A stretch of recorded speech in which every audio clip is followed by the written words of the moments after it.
Hello friends, welcome to Baakiyacookingchannel. இந்த வீடியோல 90 கிட்ஸ்களுக்கு ரொம்பவே ஃபேவரட்டா இருந்த தேன் மிட்டாய் எப்படி பண்ணலாம்ன்றத பத்தி தான் பார்க்க போறோம். வீடியோ கடைசி வரைக்கும் பாருங்க. இதுவரைக்கும் நம்ம சேனலை சப்ஸ்கிரைப் பண்ணாதவங்க மறக்காம சேனலை சப்ஸ்கிரைப் பண்ணிக்கோங்க. கூடவே பக்கத்துல இருக்க பெல் பட்டனையும் பிரஸ் பண்ணிக்கோங்க. வாங்க வீடியோக்குள்ள போலாம்.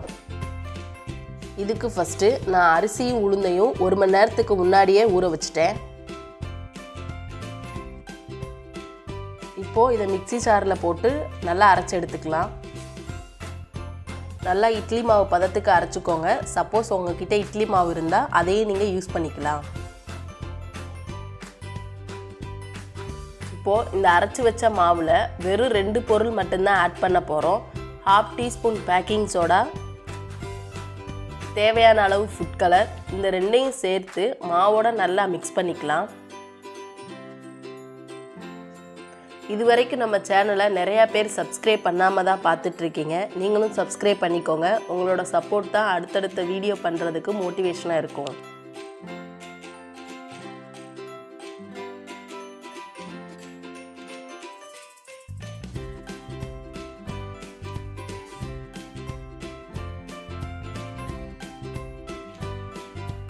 இந்த அளவுக்கு மாவு ரெடி பண்ணிவிட்டு ஒரு 15 நிமிஷத்துக்கு தனியாக எடுத்து மூடி வச்சிடலாம். இந்த டயத்தில் நம்ம சீனி பாகு காய்ச்சிடலாம். இப்போ ஒரு கடாயில் 1 கப் சுகர் எடுத்துக்கலாம். 1 கப் சுகருக்கு 1 கப் தண்ணி ஊற்றிக்கலாம். நல்லா மிக்ஸ் பண்ணிக்கோங்க.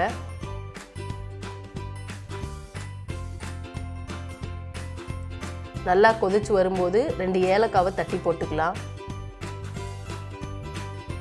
இதுக்கு கம்பி பதம் தேவையில்லை, ஓரளவுக்கு பாகு பதம் வந்தால் போதும். 2லிருந்து 3 டிராப் லெமன் சேர்த்துக்கோங்க. அப்போ தான் சீனி பாகு கட்டியாகாமல் இருக்கும். இப்போ சீனி பாகு ரெடி ஆயிடுச்சு. இதை தனியாக எடுத்து வச்சுக்கிட்டு தேன் மிட்டாயை ரெடி பண்ணிடலாம்.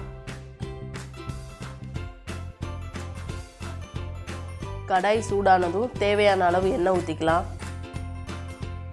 எண்ணெய் சூடானதும் நம்ம எடுத்து வச்சிருக்க மாவை தேன் மிட்டாய் சைஸுக்கு உருட்டி போட்டுக்கலாம். அடுப்பை மீடியம் ஃப்ளேம்லேயே வச்சுக்கோங்க.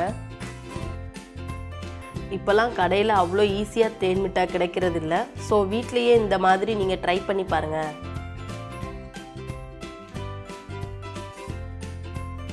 எல்லா பக்கமும் வேகிற மாதிரி திருப்பி போட்டுக்கிட்டே இருங்க.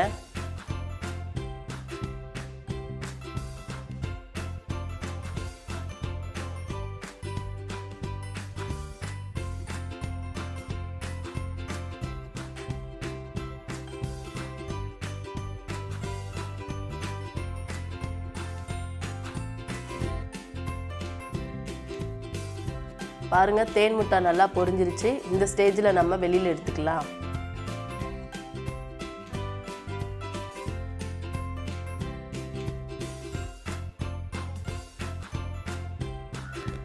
இந்த மாதிரி மொத்தமாக தேன் மிட்டாயை ரெடி பண்ணிவிட்டு இப்போ இதை நம்ம சீனி பாகில் இதை சேர்த்துடலாம். இந்த டயத்தில் சீனி பாகு மீடியம் ஹீட்டில் இருக்கணும். சப்போஸ் ஆறிடுச்சுன்னா லைட்டாக சுட வச்சுக்கோங்க. நல்லா மிக்ஸ் பண்ணிக்கோங்க. இப்போது இதை ஒரு 1/4 மணி நேரம் சீனி பாகில் நல்லா ஊற வச்சிடலாம். இப்போது இதை ஒரு பிளேட்டில் மாற்றி நல்லா பரப்பி விட்டு ஒரு 1 மணி நேரத்துக்கு வச்சுருங்க.